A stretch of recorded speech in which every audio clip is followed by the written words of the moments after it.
والصلاة والسلام على سيد الرسل وخاتم النبيين وعلى آله وأصحابه وأتباعه أجمعين أما بعد.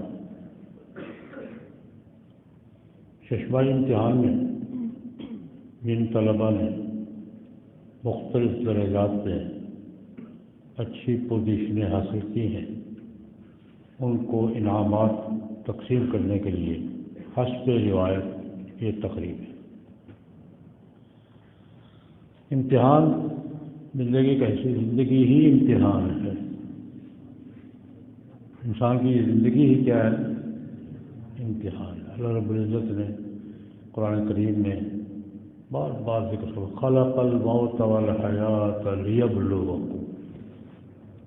زندگی موت کیوں پیدا کی؟ تاکہ تمہیں آزمائے. انا جعلنا ما علی الارض زینۃ لها، آگے کیا؟ لنبلوکم. یہ ساری رونقیں امتحان کے لیے ہیں. زندگی اور موت بھی کس کے لیے ہے؟ امتحان کے لیے. اور دنیا کی یہ ساری رونقیں جو کچھ بھی نظر آتی ہیں، زینۃ، یہ بھی کس کے لیے ہے؟ امتحان کے لیے. زندگی ہی امتحان. انسان کی زندگی جتنی بھی ہے، انسان کی زندگی یا انسانیت کی زندگی جتنی بھی ہے اس زمین پر، یہ کیا ہے؟ امتحان ہے. اللہ رب العزت نے امتحان کا کہہ کے بھیجا ہے کہ بھیج رہا ہوں، اور پھر واپس جب بلاؤں گا نا تو پھر میں وہ اصل پیپر وہ ہوگا. اصل پیپر کون سا ہوگا؟ پہلا پیپر قبر میں ہوگا. دوسرے پیپر کہاں ہوں گے؟ میدان حشر میں. اصل تو زندگی ہی امتحان ہے. امتحان میں پھر مقابلہ بھی ہوتا ہے، اور یہ مقابلہ بہت اچھی چیز ہے، لیکن مکوکا نہیں. مقابلہ بہت اچھی چیز ہے. اس مقابلے پر ہی یہ تمدن ہے. آج کے ماہرین سوشیالوجیات یہ کہتے ہیں کہ انسانی تمدن کا مدار مقابلے پر، ایک دوسرے سے آگے بڑھنا. یہ پن کھینچ لی جائے نا تو سب جنگل ہو جائے. انسان میں آگے بڑھنے کا جذبہ نہیں. یہ ارتقاء کا ذریعہ ہے، اس سے ترقی ہوتی ہے. ہمارا کہ اما ما ينفع الناس فيمكث في الارض. جو ناکام پیچھے رہ جاتے ہیں، کامیاب آگے بڑھ جاتے ہیں. مقابلہ انسانی زندگی کا حصہ ہے، اور قرآن پاک نے اس کی حوصلہ افزائی کی ہے. فی ذلک فلیتنافس المتنافسون. مقابلے کی نفی نہیں کی، مقابلے کی کیا کی ہے؟ حوصلہ افزائی کی ہے. کیا کہہ کے کی ہے؟ فی ذلک فلیتنافس. کچھ نیکی کی کام کی، یہ اچھا کام ہے، یہ اچھا، ان میں مقابلہ کرو یار. مقابلے کا میدان خیر کے کام ہے، مقابلے کا میدان نیکی کے کام ہے. وہ خوب فی ذلک فلیتنافس المتنافسون.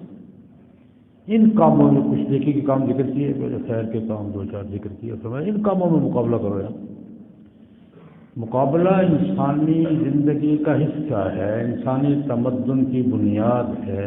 اس پر سارا تمدن، ارتقاء، سویلائزیشن سب مقابلے پر ہے.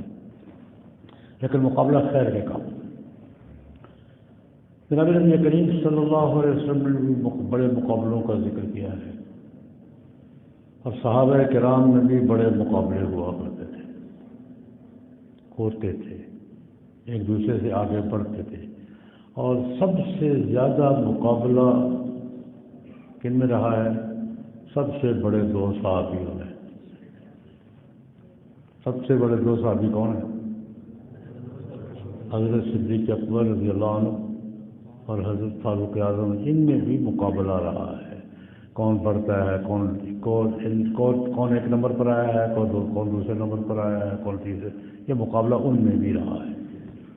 لیکن میں آج ایک چھوٹے سے مقابلے کا ذکر کرنا چاہوں گا. بخاری شریف کی روایت ہے، واقعہ تو بہت لمبا ہے لیکن اس کا ایک متعلقہ حصہ کروں گا.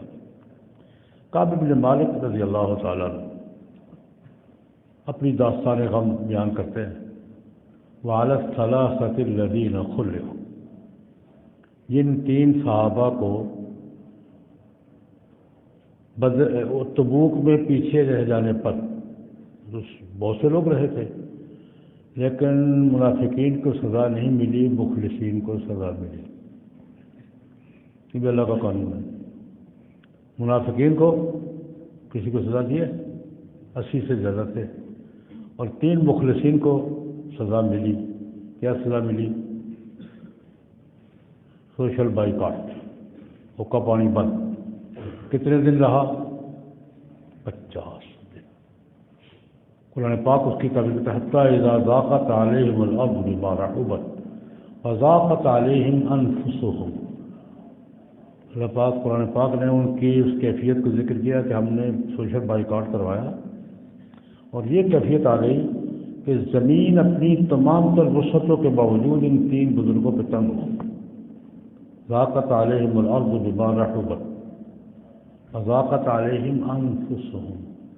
سینے کے اندر جان تنگ پڑ گئی. کیا ہو رہا ہے؟ یہ لمبا واقعہ ہے لیکن اس میں دو چھوٹے چھوٹے 50 راتیں اس کیفیت میں گزر گئی. رات کے وقت نبی کریم سے کو وحی ہے وعلی الثلاثة الذین خلفوا، ان 3 کی توبہ بھی ہم نے قبول کر لی ہے. یہ آدھی رات گزر گئی تھی. جناب نبی کریم صلی اللہ علیہ وسلم ام المومنین ام سلمہ رضی اللہ تعالیٰ عنہ کے حجرے میں تھے، ان کے پاس تھے. اور کعب کہتے ہیں کہ میرے بارے میں سب سے سارے فکر مند تھے لیکن سب سے زیادہ فکر مند اماں جی تھی ام سلمہ. سب سے زیادہ فکر مند وہ تھی. بڑی کیا ہو رہا ہے پوچھتی رہتی تھی.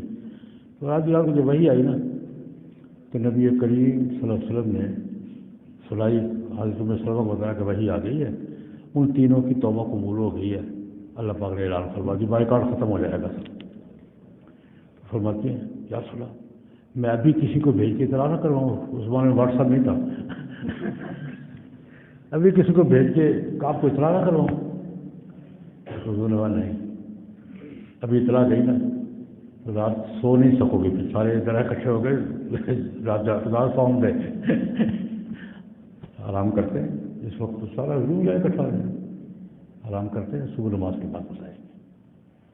صبح نماز کے بعد نبی کریم صلی اللہ علیہ وسلم نے مسجد نبوی میں یہ آیات پڑھی، اعلان کیا کہ اللہ پاک نے ان 3 کی امتحان توبہ قبول کر لی ہے.